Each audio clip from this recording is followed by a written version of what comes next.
The steel monster time forgot, the largest tank in history. When we think of the monsters of World War II, our minds go straight to the German Tiger, or perhaps the massive Soviet IS-2. During the war, every superpower, from the Third Reich to Imperial Japan, obsessed over super-heavy tanks. But here is the twist. Most of those steel titans were just dreams. Prototypes that never left the factory floor. So, what was the largest operational tank in history? The biggest beast to actually serve in a combat unit? It wasn't German. It wasn't Russian. It was a French ghost from a forgotten era, the Char 2C. The Char 2C was a land cruiser, a child of the Great War.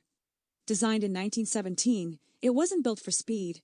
It was built to be a rolling fortress, a battering ram meant to crush the German lines in 1919. But the war ended too soon.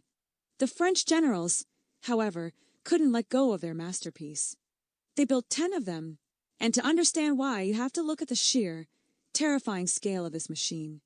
It was 70 tons of steel, 10 meters long, 4 meters high.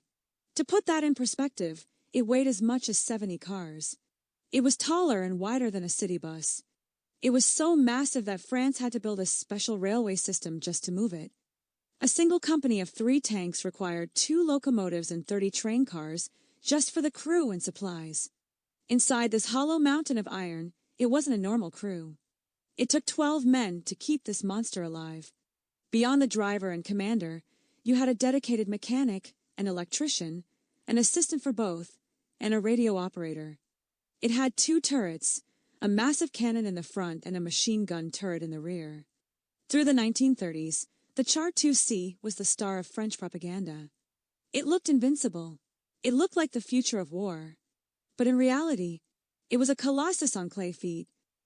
By the time the German panzers crossed the border in 1940, the Char 2C was a dinosaur. It was too slow to fight and too heavy to retreat. The end didn't come in a legendary battle.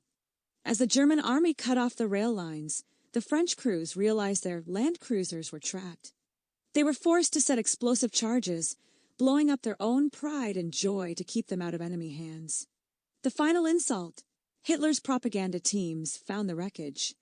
They photographed the broken giants and showed them to the world as proof that the old world had been crushed.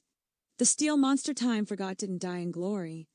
It died as a trophy for the very enemy it was built to destroy.